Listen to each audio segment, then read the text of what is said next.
Good evening. Thank you so much for attending our community forum on suicide prevention. I'm Tricia Christensen, president of the Hudson Community Foundation. And since 1999, our mission has simply to be improve the quality of life in the Hudson area. For years, the Hudson Community Foundation has been able to impact local organizations and programs through a variety of grants. The foundation has also been a wonderful local resource for those with philanthropic goals, both small and large.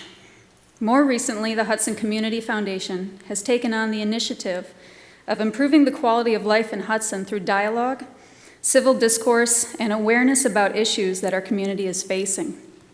Just a few weeks ago, I stood at the back of that hall and saw the impact this type of dialogue can have as people sitting exactly where you sit listened to not just speakers, but their neighbors, their friends, and their community.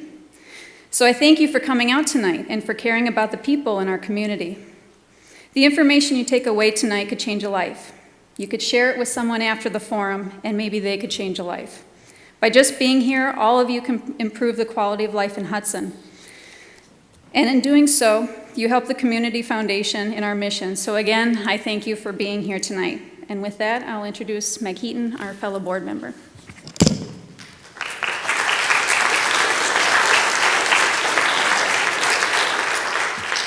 Thank you, Tricia, and thank you all for being here. It isn't about the size of the crowd. I've learned with these things, the fact that you're here and that you will reach out to the people that you talk with and live with and come in contact with, it really makes the difference. Through my job as a reporter for the Star Observer over the past 23 years, I've become aware of, there have always been suicides in our community, but I've been aware of more than a dozen suicides over the past 10 years that have stuck in the back of my mind. Generally, over the years, we have not reported most of these because we will report them if they occur in a public setting or they risk public safety in some way or involve a prominent or high-profile person in the community or involve the death of another, like a murder-suicide that we had several years ago of 2 Hudson High School graduates. But in recent years, and even in the last several months, our area has been rocked by the deaths of at least 5 young people in their teens, 3 in less than a year, and the same number of adults, including one on North Hudson on just this past Sunday. There have also been suicide attempts by both teens and adults over this period. Jordan Costello was just 20 years old when she took her life in her Hudson home last September.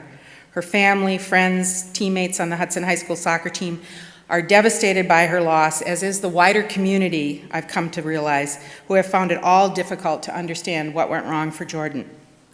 Her mother, Melissa, has taken the courageous step of talking about Jordan's death publicly in an effort to bring attention to a subject that has too long been treated with shame and silence. Coincidentally, just about the time that I met Melissa and we started to talk, I found out about the task force, the Suicide Prevention Task Force of St. Croix County. These 2 things led me to believe that it was time to no longer be silent about suicide, to no longer treat it with shame and fear, but to bring it out in the open, like Melissa is, to hopefully prevent it from happening again. She has chosen to honor her daughter by doing all she can to raise awareness about suicide and how to prevent it. And it is my great honor to introduce to you tonight Melissa Costello.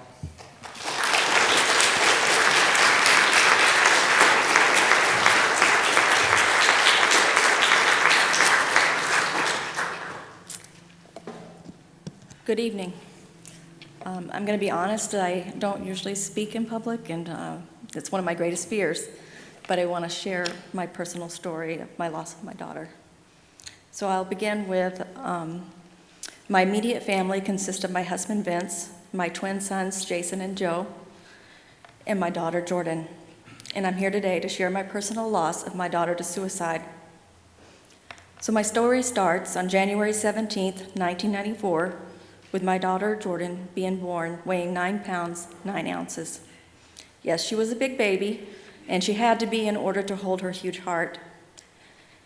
She only ended up being 100 pounds and 5 feet tall, but was pound for pound the toughest girl I've ever known. She also had a heart of gold. She was always there for her family and her friends. She would drop anything to help out anyone. Jordan had a very deep, on-again, off-again, 3-year relationship in high school, which she ended in June of 2012.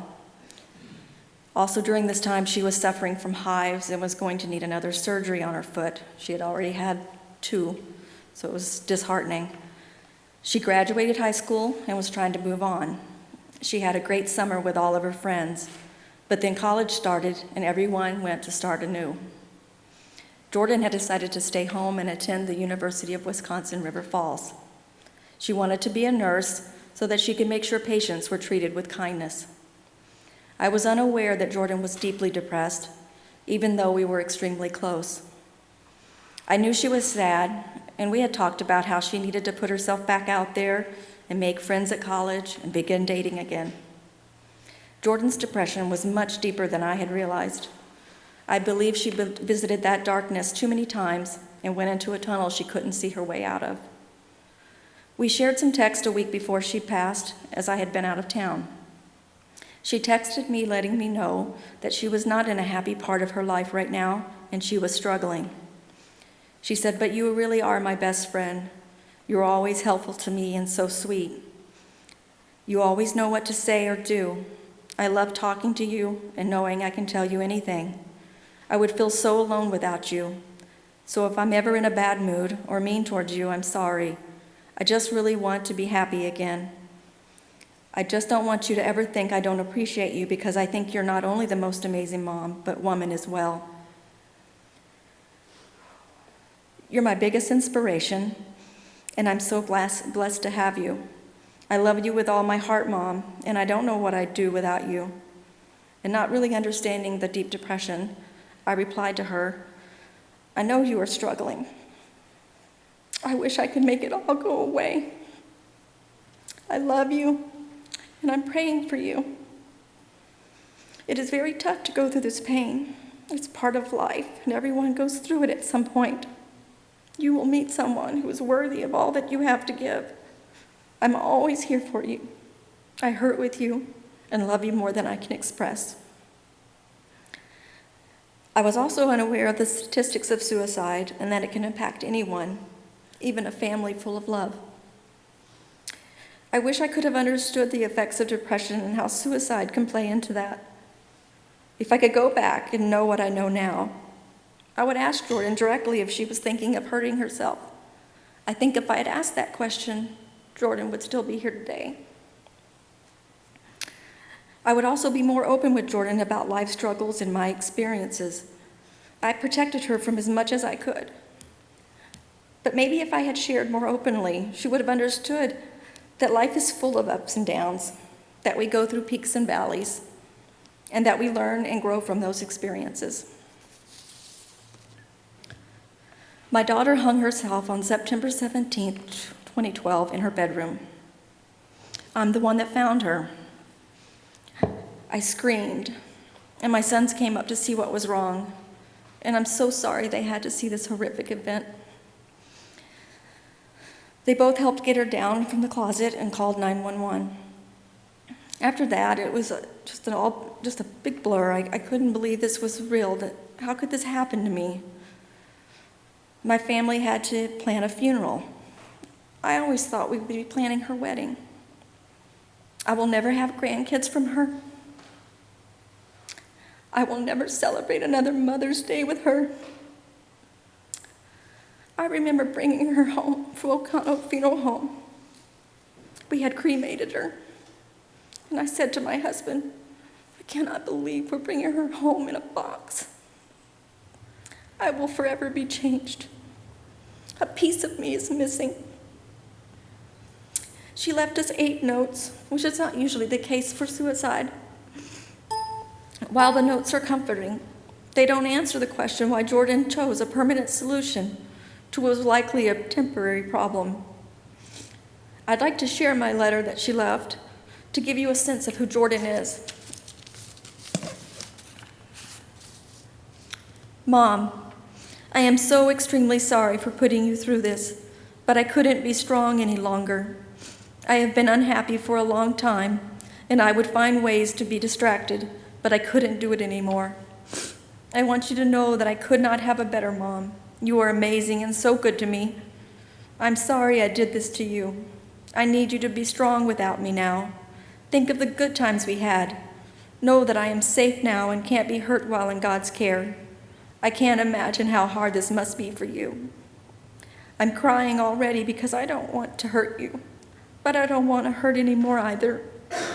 Please don't blame what I did on anyone. Always know that I love you more than life itself, and you are my best friend. Although I am gone now, we will see each other again one day, very soon. Please give everyone their letters as one last thing for me. I know it must sound so stupid hurting this bad, but I do, and I just want happiness, and I will find it in heaven. Make sure Lily gets lots of love, and H-Bear too. I'm sorry for everything I put you through. I love you with all my heart. Know that I'm happy now. Be happy too. I love you, Jordan. This is not goodbye. It is I will see you soon. I can't undo the past. But hopefully by sharing my story, I can make a difference for someone else.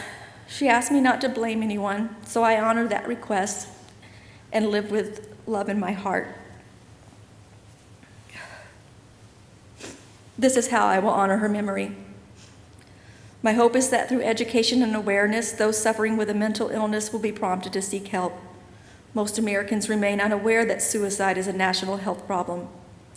The impact suicide has on the lives of family members, friends, co-workers, and the community is devastating.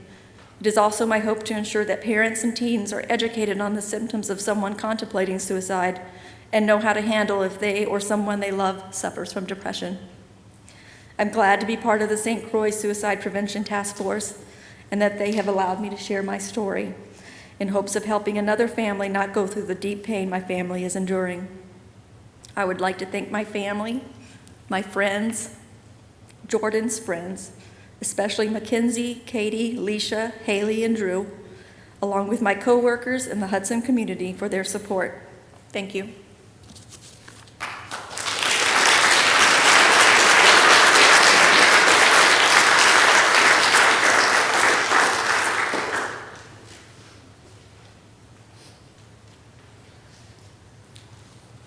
Thank you, Melissa. She mentioned the Suicide Prevention Task Force, and we are fortunate in St. Croix County to have this group of people who basically volunteer their time and have come together to do this important work. And I would like to introduce Chris Newton. She's an emergency mental health social worker for St. Croix County, and she'll explain a little bit more about the task force and the work they do.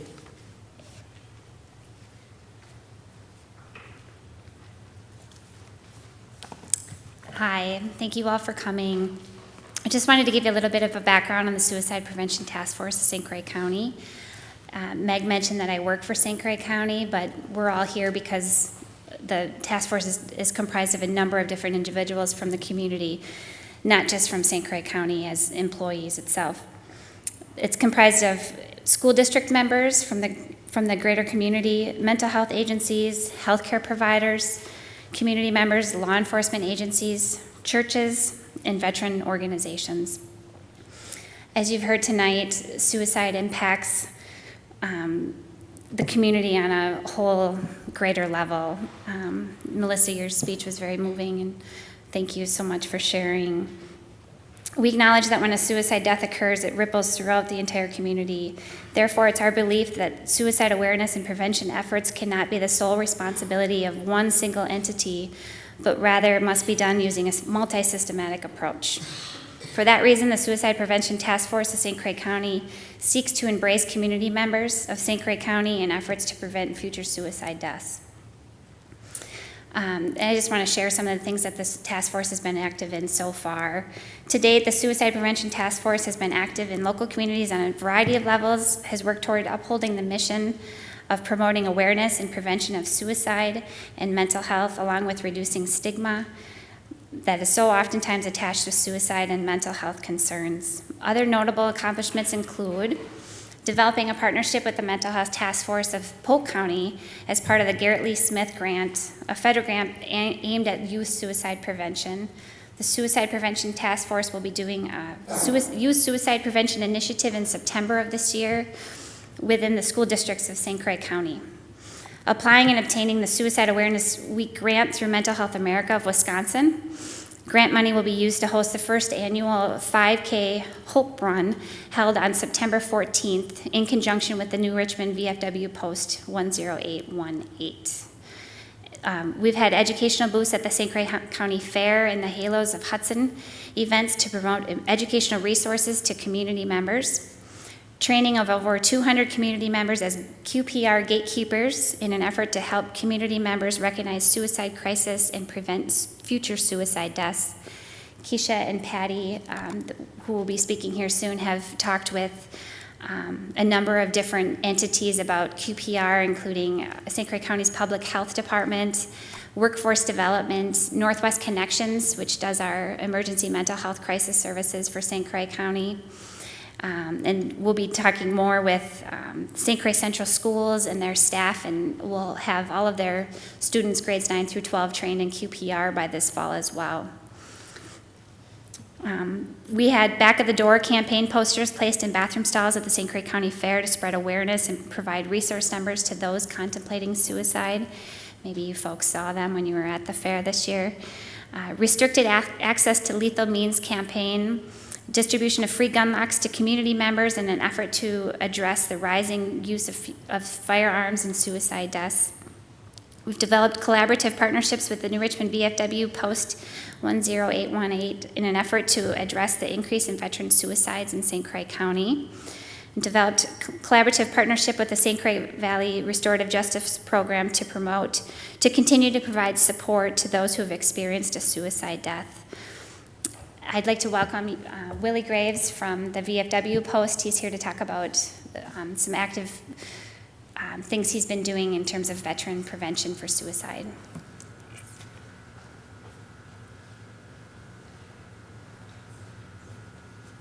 Good evening. I'm with the New Richmond VFW Post 10818. We got a couple programs that we want to present tonight. Just to give you a little background of where this all began. About 2 years ago, one of our members, who was a retired sergeant major, Mr. Bob Oftahar, sitting back here, read a couple of articles about the high suicide rates within the military, and brought that to our post, to one of our meetings, and felt that we needed to do something about it. So we put together a committee and started having discussions about suicide and PTSD and the problem on active duty, and we learned a lot more things from the VA about not only suicide within active duty, but the major problem with suicide within the veterans community outside of active duty. Currently, there is a suicide rate of 1 soldier every day on active duty that commits suicide. Last year, there was 349 soldiers who committed suicide. There were 295 soldiers killed in combat in Afghanistan. So there was more people that committed suicide within active duty than there was actually killed in combat. Outside of active duty, the average number is about 22 veterans a day that commit suicide. In our county, our population is about 85,000. We have about 6,000 registered veterans that we know of. There's probably 1,000 more than that aren't registered, but that's about 7% of our population. But currently, the suicide rate within our county, within the veterans, is 20% of the number, roughly 20% of last year's suicides. So we know it's a big issue in St. Croix County as well. One thing that the VA told us was that 2 out of 3 veterans who commit suicide or attempt to commit suicide are not in the VA system. They haven't been seeking treatment. The VA wasn't aware that they were having problems. So there's some disconnect between a soldier getting out of active duty and seeking the help that he can get at the VA. He or she can get at the VA. So we started a program. We're calling it the Battle Buddy Network. It's a phone number, a local phone number that can be called or text message to. Anyone can call it, a family member, an actual veteran, somebody who knows their neighbor, to get in contact with the VFWs and the Legions within our county, to get connected to a lot of the great programs that we have within our organizations. The one program that we have that's addressing PTSD and suicide within our VFW post, as we call it, the Band of Brothers and Sisters, or BOBS for short. It is basically like a support group. We get together about every 2 weeks, sit down and just talk to each other. There's no counselors, there's no psychiatrists, there's no shrinks, there's no social workers. It's just veteran to veteran, just talking to each other. It's modeled after a program that started in San Diego within the Marine Corps that has found great success with peer-to-peer counseling. We're just sitting in a room and talking to each other about your issues that you're having just as a veteran, that are veteran related. It could be PTSD, it could be coming back home and not feeling like you're welcome at home, adjustment syndrome, it could be anything, financial issues that you feel are related to being a veteran, family issues, doesn't matter. It's also a place where our members of the National Guard and Reserves here in our county, because we do have a National Guard unit in Richmond and we do have a Reserve unit out in Hammond, where they can come and seek some help as well as far as peer-to-peer counseling goes and not be put into the VA system and not be flagged and not be barred from any further advancement within their military career just because they're having an issue at the moment. The current phone number for our Battle Buddy network is 715-869-6127. Out there on the table, we do have a stack of cards, so if you want to grab a card, go ahead and do that. Some of the other programs that we have that you as a family member can call this number for is our Welcome Home program. As veterans are returning from deployment, we like to give them some type of little ceremony to welcome them back to our community. We just don't want them to come back and think that nobody cares and everybody's forgot about them. But the only way that we know that a veteran's coming back to our community is if somebody that knows they're coming back, a family member, friend, neighbor, knows that they're coming, gives us a call and makes us aware of that. Then we can set up our ceremony. If you know a veteran who has never gotten their welcome home, like a Vietnam veteran, a World War II vet, it doesn't matter. We'll set up a ceremony. We'll give them the welcome home that they deserve. We want to make sure that every veteran in our county knows that they are not alone, that there are other veterans out there that have been in the same situations they have been in and know how to know the resources available to treat those different situations. Another startling statistic that we found out from the VA is that 2 out of 3 of the veterans who actually commit suicide are over the age of 50. They're not what people stereotypically think is the younger veterans coming back or the ones committing suicide. It's actually the veterans, mainly our Vietnam vets at this point, who are going into retirement, who aren't working anymore. They use a tactic, kind of like a distraction, where they keep themselves busy so they don't think about those PTSD issues and the things that occurred to them during the Vietnam War.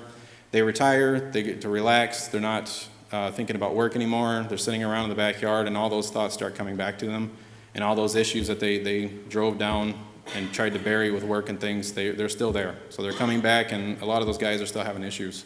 And their solution is to commit suicide. So we want to make sure that we get those people into some type of treatment or into our program just so they have somebody to talk to.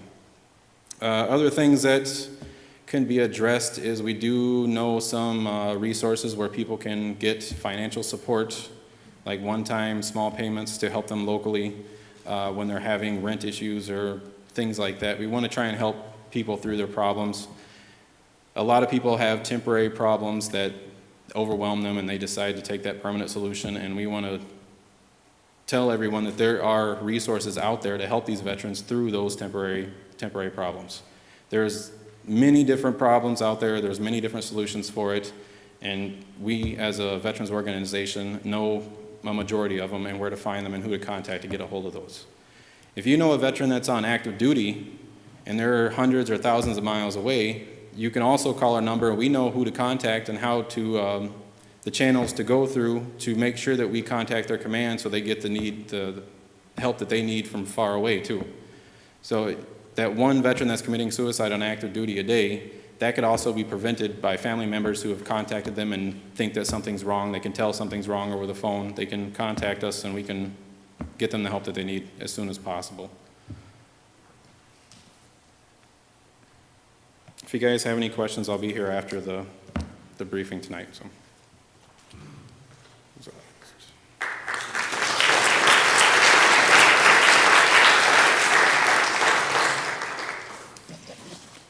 Next, we'd like to hear from an organization that has been very active in the community in River Falls and Hudson area.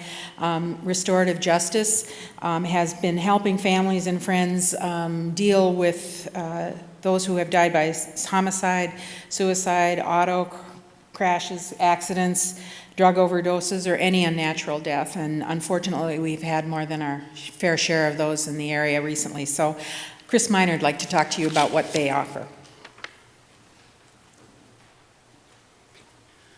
Thank you. Restorative justice deals with the other side of the criminal justice system. We deal with crime and conflict by addressing the social and emotional aspects, and one of the ways that we do that is with a talking circle. In 2010, after a number of suicides in the River Falls area, we developed a specific program called Restorative Response. And these are talking circles for people who have lost a loved one. There's two ways to access that. We have a calendar of specific topics. This is a bookmark out on our table with the red tablecloth. These are going to be in Hudson this fall. And you can call us and we'll do a circle for your group. We responded on campus after a death. We helped the teachers after the triple homicide last fall. We've helped the volunteer fire department process some loss. So death is sad and contains grief.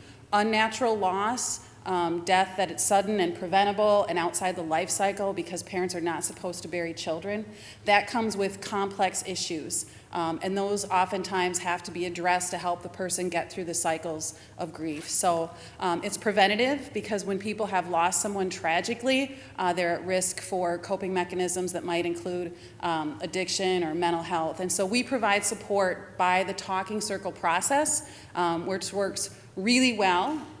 Everybody gets a chance to hold the talking piece. You speak to the center of the circle. You're completely listened to and heard by each and every person. We make sure we talk about how you were impacted, but we also talk about where do you find hope and where do you find resiliency, and people really find a lot of connection in that. So the Restorative Response Program, we provide one-to-one support to come into the office. I usually just do a lot of listening and support. We offer rides or what people might need. Our survivor outreach also includes matching people up with someone in a similar relationship because each person that passed had a unique relationship to other people. So, for example, there was a family in the community and there was a child that took his life, but it was out of town. They brought the daughter-in-law and the grandchildren back to this community. We matched the wife up with another widow, and we match the parent up with another parent. So if it's been 3 hours, 3 days, 3 months, 3 years, and you get to talk to someone who's maybe dealt with it for 30 years, it helps you not feel so alone. So those are some of the things that we offer. We also provide law enforcement and first responders this guide for grieving families. They often feel like there isn't anything they can do. This is something that they can hand out. I hope that you got one. If you didn't, awesome. Not awesome that you got one, but I'm glad to know it's being circulated. The medicine wheel is the picture on the back, and that again is to represent that we are mental, physical, emotional, and spiritual beings, and what helps us heal on the other levels are values, compassion, trust, honesty, respect, and that's what our program will provide. So I'm going to leave. I've been QPR certified twice, so but I have some interns that are here that will be at the table, and all the handouts and the bookmark are there, so Shelby and Andrea can be sure to help you. So thank you very much, and appreciate you sharing your story.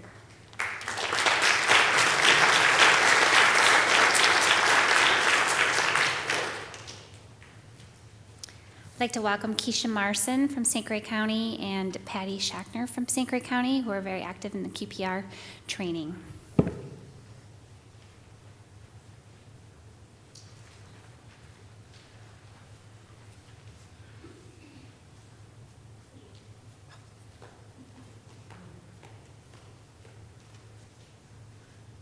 name is Patty Schachner. I'm the Chief Medical Examiner of St. Croix County.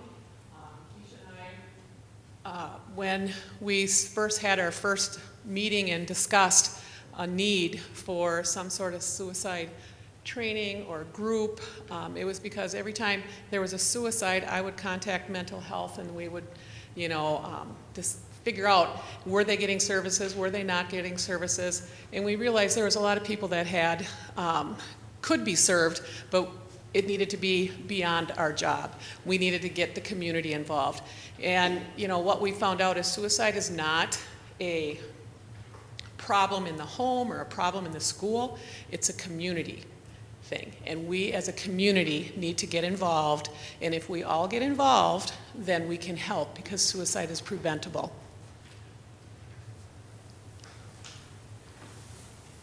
So we're going to go right into the QPR training. The first part is more statistics. When it comes to the actual training of what to do, Keisha is a social worker and a counselor. I'm not. So she will be able to answer those questions that you will have. The statistics part, I can do really well with that. So, and what we talked about earlier is it is a community problem, and we all need to work together. A lot of times what you'll find is survivors of suicide feel alone, but they're not. And getting through the stigma of mental illness and suicide is a huge piece. And if we can all work together to support each other, we will win this battle. We're not going to stop everyone from committing suicide, but we certainly can put a dent in the numbers. These are national statistics, and as you can see, from 2005 to 2010, the numbers are increasing. And it's projected, the last time I looked, that we're going to hit 40,000 people in the United States are going to commit suicide in the year 2013. That's staggering. That's a city. And if you think about it, it's a suicide every 13.7 minutes, or 105 suicides a day. So if you really put it in perspective, it would be equivalent to a plane crashing every day. So if a plane crashed every day, we would really be up in arms and try to figure out how to stop this problem. But because this happens in Wisconsin, it happens in Missouri, it happens in, all over, nobody really thinks about it as big a problem as it is. But 105 suicides a day is staggering. In the national statistics will tell you that it's the 10th leading cause of death, the third leading cause of death amongst 15 to 24-year-olds. More people die by suicide than homicide. Firearms are the leading cause, 3.7 males suicides to every female, and females have more attempts. Here in St. Croix County, the demographic is a 40-year-old white male, college educated. So it's, again, not the person that we think it is.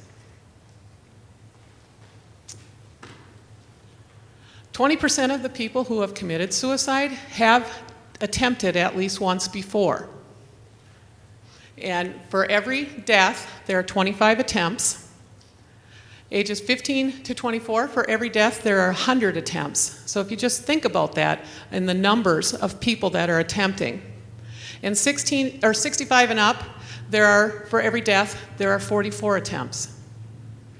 So, and Keisha will talk more about that. We know that people are attempting and reaching out here in St. Croix County through the crisis line.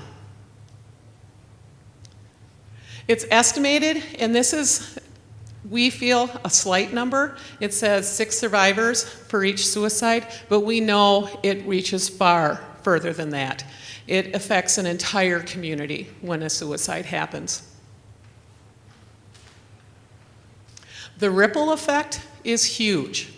There's the immediate family, extended family, the social circles, schools, church, workplace, and the town and the city. The ripple effect just goes on. And we know that the damage that is out there is huge, and we just want to help. Wisconsin statistics, there were 793 suicides in 2011. Wisconsin ranks 27th in the whole nation.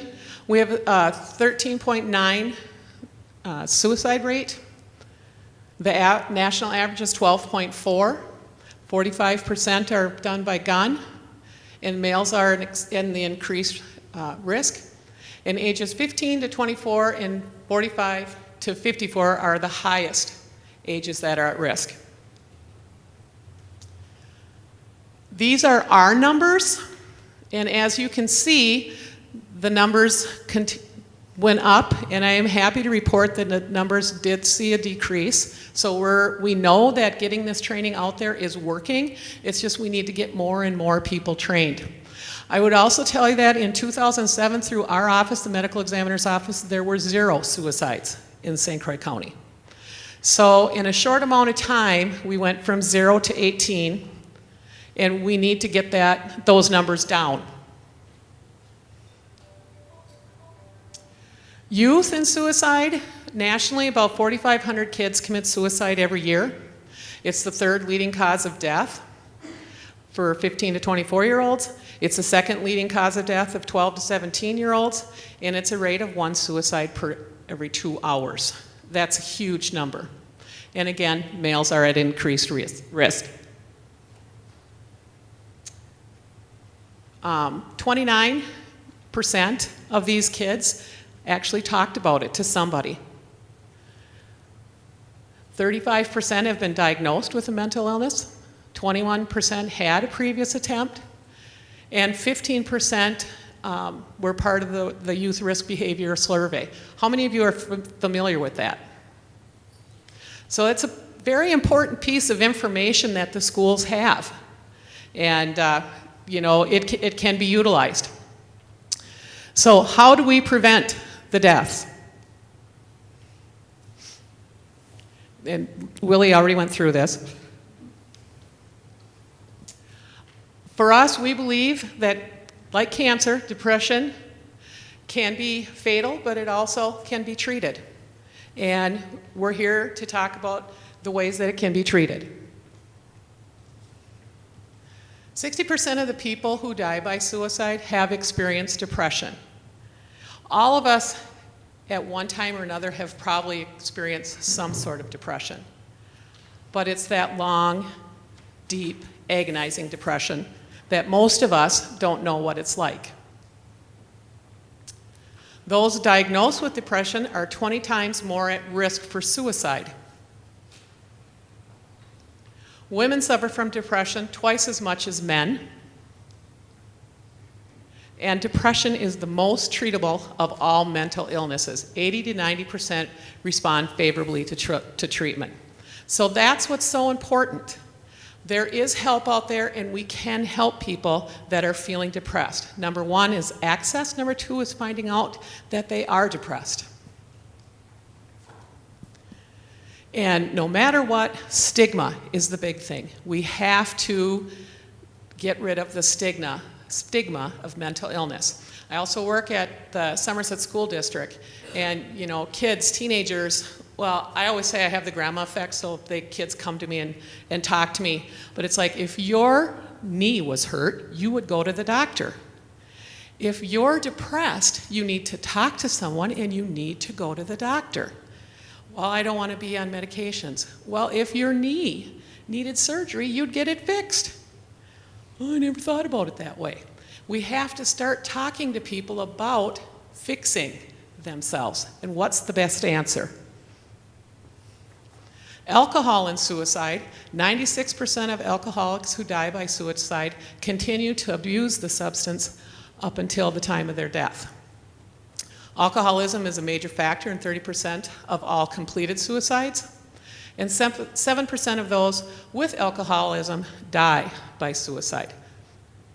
Alcohol serves to lower their inhibitions and increase the impulsivity. We know that is true too. If we have an altered status because of chemicals, alcohol, and drugs, we know your inhibitions are going to be lowered. Firearms and suicide account for 50% of all suicides. It's the fastest growing method.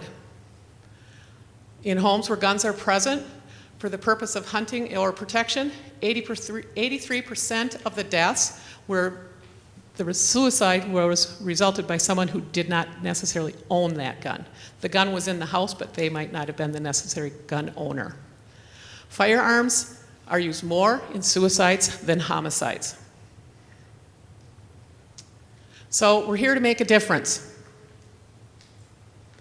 family and friends can protect a suicidal person by temporarily storing the guns and firearms away from the home.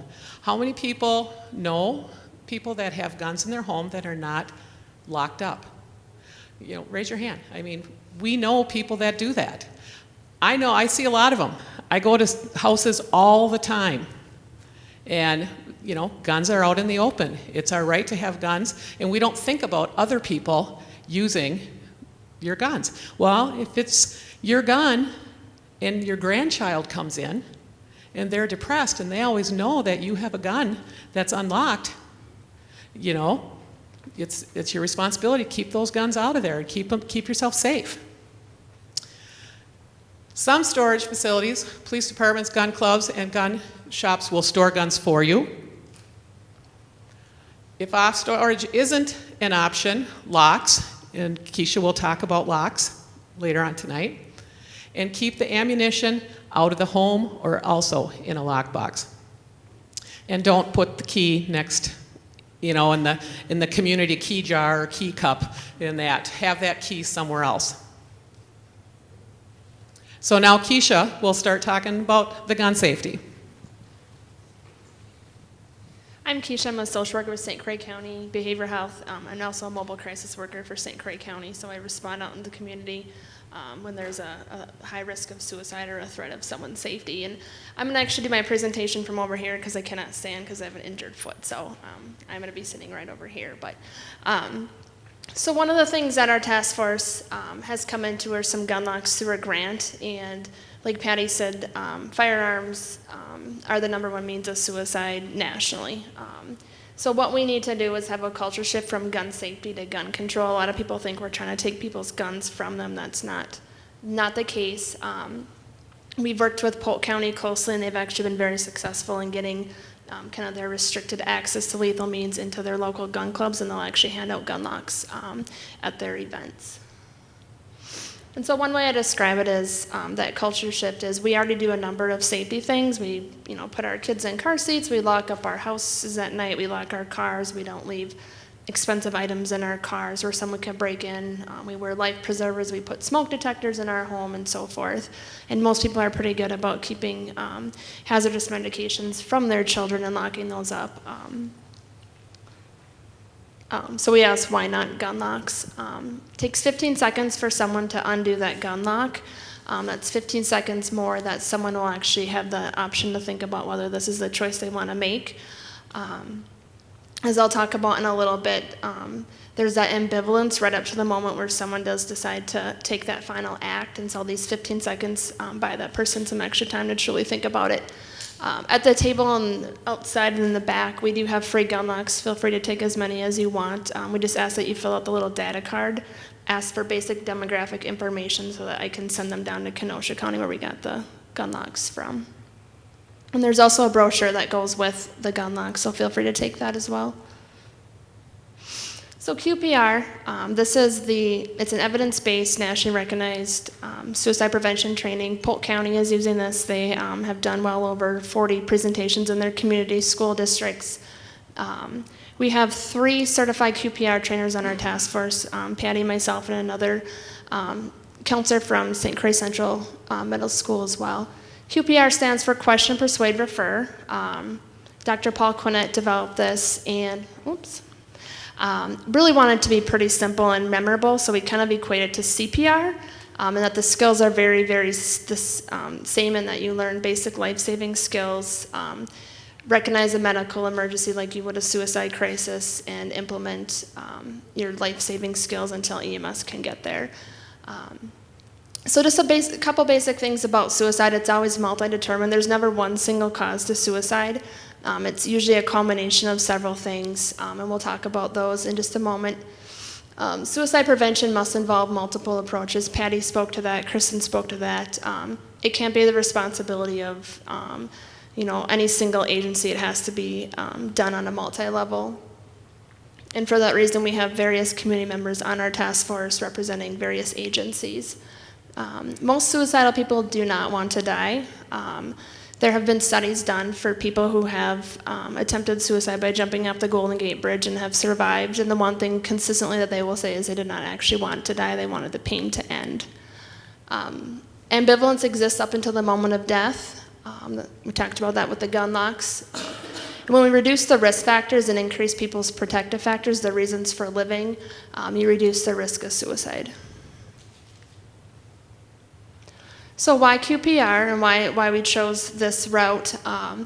We increase people's knowledge and recognition of the risk factors. So when you walk out of here, you're going to know what are those risk factors that put someone at risk for suicide. We want to increase people's knowledge and awareness of the signs of suicide. Increase their confidence to ask the right questions. The hopes is when you leave here is that you feel confident enough to ask someone. The big question is, are you having thoughts of suicide? That question is very important, and we'll talk about some of the reasons why people don't feel comfortable asking that question outright. Increase awareness of resources. Back outside these doors, we have a whole table full of resources, information specific to youth, veterans, depression and suicide, risk factors of suicide. When you leave here, by the back door, someone will hand you a QPR booklet that goes with this training, and that is yours to take. We can train large groups of people in a short amount of time. We had our first event in New Richmond, and we trained over 100 people that night. So we could train large amount of people in this in roughly an hour and a half. So that's a lot more people out there that can, recognize the warning signs of suicide and prevent future deaths, as opposed to relying on, a single entity to do that. We can train anyone, anywhere, anytime. And you can use your skills anywhere, by anyone, anywhere, anytime, kind of like CPR. And it works. Just a couple of things.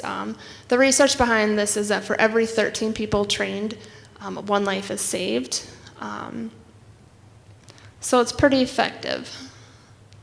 QPR is not intended to be a form of counseling or treatment. Unless you're already a licensed mental health professional, you're not going to leave here one.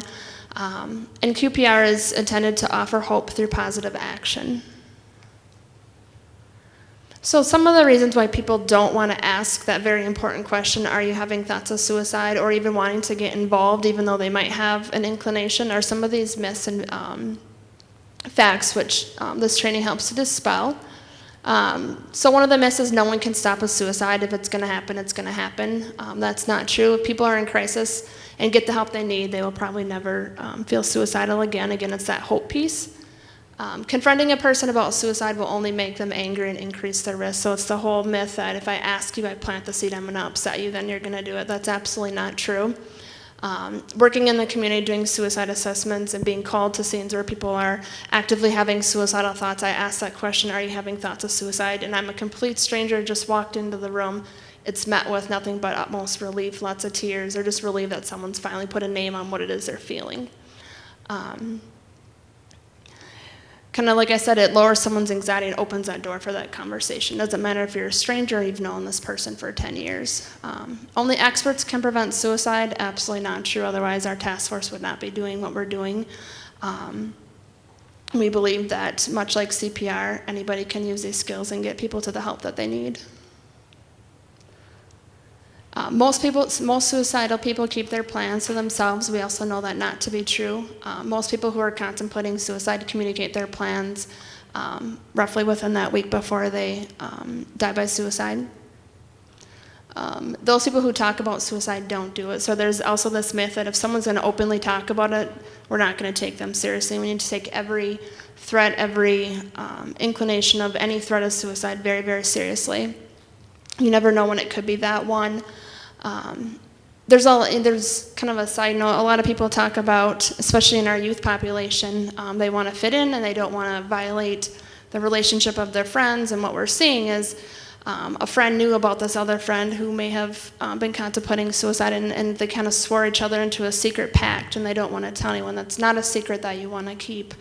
So we tell our youth when we get in the schools that is one secret you do not keep. Your friend can be mad at you. That's okay. The relationship is secondary, the safety is primary. And we say, it's better to have a friend that's angry at you than a friend that's no longer here. Once a person decides to complete suicide, there's nothing that anybody can do. Again, that ambivalence to die by suicide lasts up until that final act, and we know that most People who are contemplating suicide just want that pain to end. It's the equivalency of kind of looking through a paper towel tube, and it's your vision becomes very narrow, and all you see is what you can see through that tube and nothing else. And as people that care about, our loved ones or even complete strangers, we need to offer that hope and help them see what's outside that little narrow tube. And so we do that by asking the question. In order to be aware of a suicide crisis, we teach people the clues and the warning signs. And what we say is the more of these that are present, the higher risk that somebody is. So if you have someone that's going to fit into all three of these categories, situational, behavioral, and verbal, that I'll talk about in a minute, that's a very, very serious situation. And how you get them to help is going to maybe look a little differently. So these are some verbal clues that someone might be saying if they are having thoughts of suicide. I've decided to kill myself. I wish I were dead. I'm going to commit suicide. I'm going to end it all, and if such and such doesn't happen, I'll kill myself. I'm tired of life. I just can't go on. My family would be better off without me. Who cares if I'm dead anyways? I just want out. I won't be around much longer, and pretty soon you won't have to worry about me. And if you see kind of the common thread through all those statements, you see the common theme of hopelessness. Some other ones that I've come across in the community are talking about being with a loved one who has passed on, so I want to be with grandpa or whoever, and that person is no longer here. Oops. Some behavioral things. Any prior suicide attempt any prior suicide attempt is automatically put someone at higher risk for suicide. Acquiring a gun, especially if you know that they don't have a gun, they don't hunt, they have no interest in guns, or even a sudden interest in guns. Acquiring a stockpile of pills. Any co-occurring depression, moodiness, hopelessness. Putting their personal affairs in order, and we talk about this one. One group that I would love to train more of is funeral directors. For a variety of reasons, they have people coming in there all the time, putting their personal affairs in order, and it could be, to help the family, but it also could be because they're having thoughts of suicide, and this is just one way that they can lessen the burden for their family. So we kind of always talk about the content that these things are happening as well. Giving away prized possessions is another big red flag. If you know that someone really, like this, someone's giving away something that means a lot to them, that means a lot to them, and they're giving it away suddenly, that's a change from their behaviors. That would be another clue. Sudden interest or disinterest in religion, drug or alcohol abuse, or a relapse after a period of recovery, or any unexplained anger, aggression, and irritability. And I even just tag in there any unexplained behavioral change. With the drugs and alcohol use, a lot of the drugs and alcohol, or drugs specifically nowadays, can kind of mimic a variety of mental health concerns. So any sudden behavioral change that's not explained, it's asking them about that and getting more information. So situational things, being fired or being expelled from school, a recent unwanted move, loss of any major relationship. Loss is a common theme you're going to see. So loss of a job, loss of a relationship, loss of a loved one, loss of a school. So for our youth, moving from, let's say, middle school to high school, where they have to leave their favorite teachers behind, maybe a friend moves away. Diagnosis of a serious or terminal illness, sudden unexpected loss of freedom or fear of punishment, so maybe someone that's looking at jail time, or even someone that maybe lost their driver's license. You talk about kind of the older spectrum on the end, the 45 to 55. Maybe there's something where they can't drive, that loss of independence. Anticipated loss of financial security, loss of a cherished therapist, counselor, or teacher, and fear of becoming a burden to others. So once you recognize those, again, the more of those that are present, the more you should become concerned. So that's going to kind of trigger you to think, okay, I need to start asking some questions. And this is a question that's difficult for people to ask. Again, going back to the myths, if I ask the suicide question, what if I'm wrong? What if they get angry? What if I plant the seed? So some tips for asking it: if in doubt, don't wait, ask the question. If you're thinking, do I ask today, do I ask tomorrow, ask today. If the person is reluctant, be persistent. Talk to the person alone in a private setting. You're not going to have this conversation with someone where there's lots of people around. You're probably not going to get a very honest answer. Allow the person to talk freely. Give them plenty of time.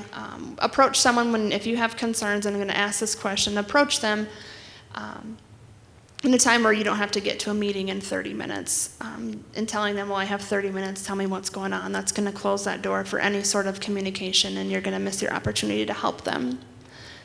Have your resources handy. You'll all get a QPR card, or you can take any of our resources back there, phone numbers, places where you can direct that person to for help.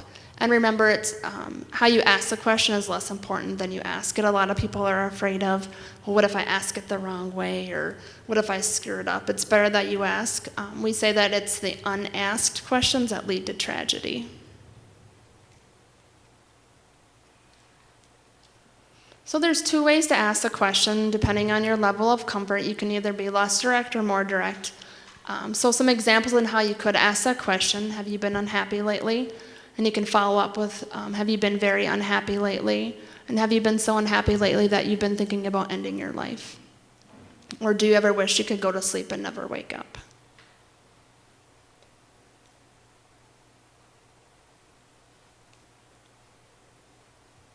Or you could be more direct, which is the way that I prefer. I mean, it doesn't, you just kind of really get at it. You don't beat around the bush. Some examples here, when people are upset, as you seem to be, they sometimes wish they were dead. I'm wondering if you're feeling that way now. You look pretty miserable. I wonder if you're thinking about suicide. Are you thinking about killing yourself? Again, it's if you cannot ask a question, please find someone that can. If you, for whatever reason, don't feel comfortable doing it, bring someone that you know can ask that question with you. At the training that they do to certify us in this training, we all say out loud 3 times, "Are you having thoughts of suicide?" Just so people can practice and feel what it's like coming out of their mouths, and just to prove, you can ask the question. So I encourage all of you to go home tonight and just practice saying out loud, are you having thoughts of suicide? Are you having thoughts of wanting to kill yourself? One thing I will say, people have said, well, can I say, are you having thoughts of harming yourself? And I would encourage you not, only because people's definitions of harming themselves are much different. It could be cutting, it could be burning. It doesn't really get at if someone really thinking about suicide. So being really direct in that way. So here's one way how to not ask the question, though. You're not suicidal, are you? Any thoughts on why that would probably not be the best way to ask that question?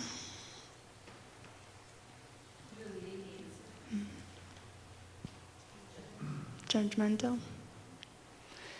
It really doesn't allow for conversation. It's kind of closed-ended, and you're kind of conveying that I care enough to ask if you're having thoughts of suicide, but I don't want you to answer in the way that's going to make me have to do something about it. So, like is pointed out, it's judgmental. You want to help, you're concerned enough to ask, but I'm hoping you're going to tell me no, kind of thing. So once you ask them that question, are you having thoughts of suicide, and you get a yes, and again, I will reiterate in my work that I do going out and meeting with complete strangers, and they're already, have a variety of emotions going on. I cannot even think of too many people that have just, told me no. It's just met with nothing but huge relief and tears, and you've opened that door for the conversation. And the reality is, like I said, most people don't want to die by suicide. They just want that pain to end. So once you get the yes, the P comes into play, so persuading someone to get the help. So you're going to listen to them, to the problem, and give them your full attention. Remember, suicide is not the problem, only a solution to a perceived insoluble problem. Don't rush to judgment and offer hope in any form. So to persuade people, you can ask, will you go with me to get help? Will you let me help you get help? And will you promise me not to kill yourself until we found some help? I prefer the top two. The bottom one is, I don't know. From my standpoint, it's not as big as the commitment as actually taking someone to get that help. Asking them if they'll go with you is really showing that you care and that you're wanting to do this with them collaboratively. You're not sending them out on their own to find these resources, that you really care about them. Your willingness to listen and to help can rekindle hope and make all the difference.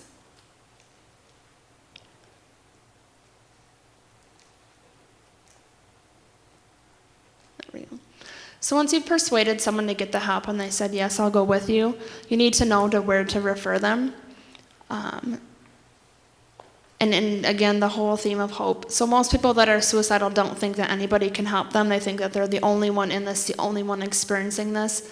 The analogy that I gave with the very small tube, that's all they see. They just see right through that, their problem, it's focused in. They don't see anything else on the outside. The best referral that you can give someone is taking them directly to someone who can help them. We have resources on the back table that can kind of guide you in the right direction on where you can get these people help. The next best one is to get a commitment from that person to accept help by helping them make arrangements, maybe helping them schedule an appointment or calling a number. We have the National Suicide Crisis Line back there, somewhere where they can talk to somebody. And then the third best is to give a referral information and try to get a good faith commitment that they're not going to complete or attempt suicide. Any willingness to accept help at some time, even if it's in the future, is a good outcome. So remember, since all efforts to persuade someone to live instead of attempt suicide will be met with agreement and relief, don't hesitate to get involved and take the lead.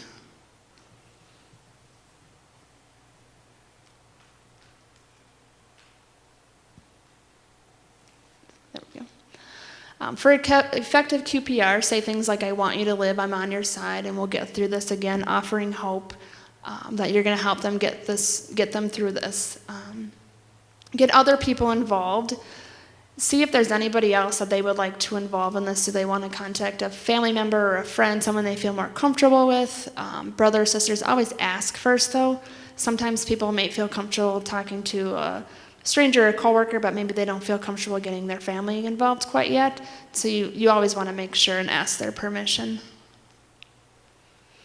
For effective QPR, join a team, offer to work with anybody that might be involved with them, clergy, therapists, psychiatrists, to really provide that support system. Patty talked earlier about looking at depression as kind of a cancer and really kind of shifting our focus as a culture and reducing that stigma. And so kind of like when someone's diagnosed with cancer, they have their support team. They have people that are going to send them cards, make them food. On the other hand, if someone's hospitalized for a suicide attempt, I don't know of too many people that I've met or worked with where they were greeted with cards at home, a meal, and all of that. So welcome them with a follow-up visit or a phone call or a card, or it's equally as difficult. Whether it's depression or cancer or whatever it is, we need to again really shift that stigma.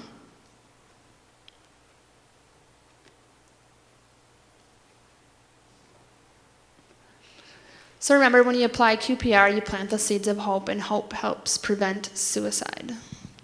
So pop quiz, who knows what HOPE stands for?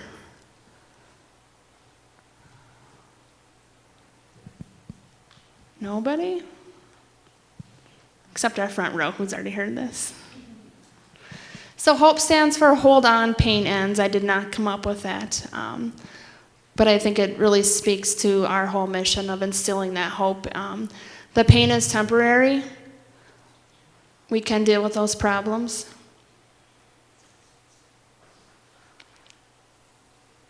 Again, it's not about how you ask the question, it's simply that you ask the question and instill the hope. By asking that question, you communicate that you care about them.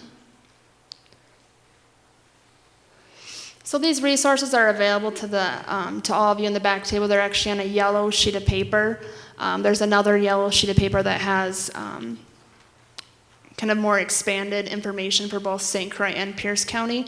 I have limited copies, so if someone didn't get one, feel free to approach me at the back, and I can make sure that you get a copy of that. Some websites, these are also on the yellow piece of paper back there. So people often ask during these trainings and in general, which help is the best type of help for people.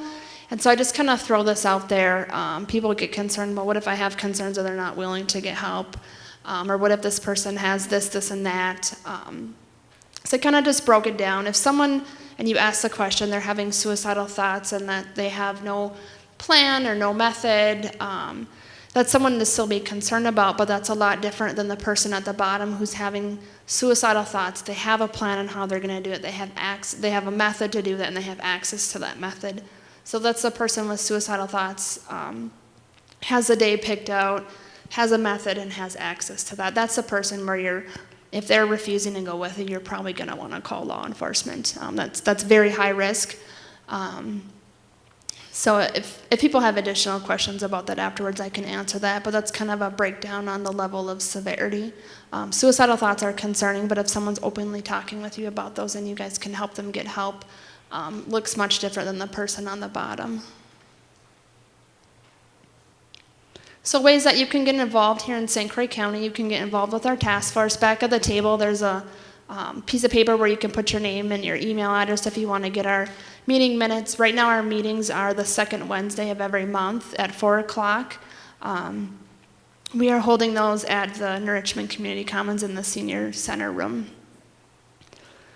We don't have a survey tonight, I apologize, so don't put your name on the survey.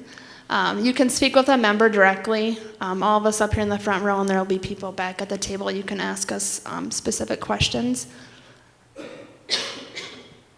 We do hold QPR trainings in the community, so if you have your local business or agency, you want us to come in and do a training for your group, we will not tell you no. Or check out our Facebook page under Suicide Prevention Task Force of St. Croix County, Wisconsin, spelled out just like that. And our Facebook page is on a number of our handouts in the back, so you can take that.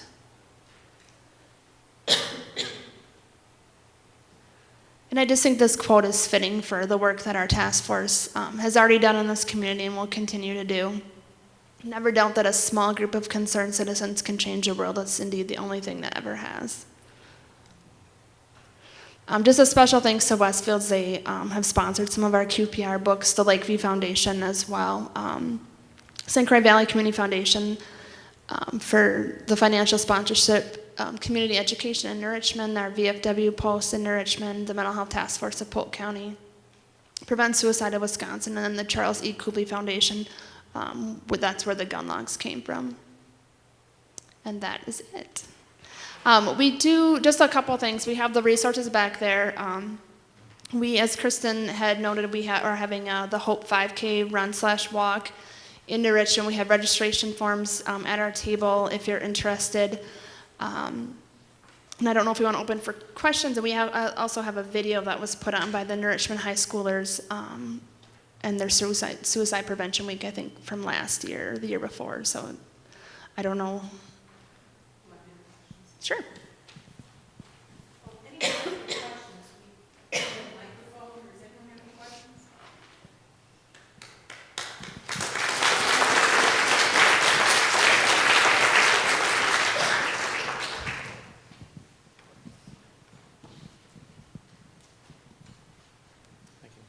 In light of the big economic downturn, 2008, 2009, are there any statistics about who has committed suicide directly as a result of the financial crisis that they were in, or financial crisis leading to suicides? You got the answer, Kesha? Or Pat, do you have it? There's no one single cause of suicide, and so we don't track those.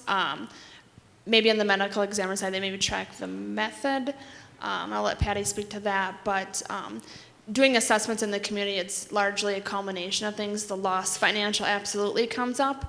Other sort of stressors, maybe a divorce or something like that comes up, but financial is absolutely one of those stressors. Is it kind of the leading cause? I can't say. I was just down in a conference in St. Louis where that question came up, and they said it was an interesting thought. However, poverty-stricken single moms do not commit suicide. So there's a coalition to finances, but it's for different reasons. Men commit suicide for a different reason than a woman would. Other questions? Otherwise, I think these guys are all going to be available right after we get done here, either here or back behind with their tables. I want to thank you all for coming very much tonight, and especially to the task force and Melissa and Restorative Justice. I would appreciate it on behalf of the foundation. One of the things we want to happen as a result of forums like this is for you to talk about what you've heard here tonight with your families and people you work with, and obviously the QPR is the CPR of the mind for us, and we want to make sure that we reach out, because as Melissa pointed out, that she feels like if she had asked that question, things might have been different, and so that's an opportunity for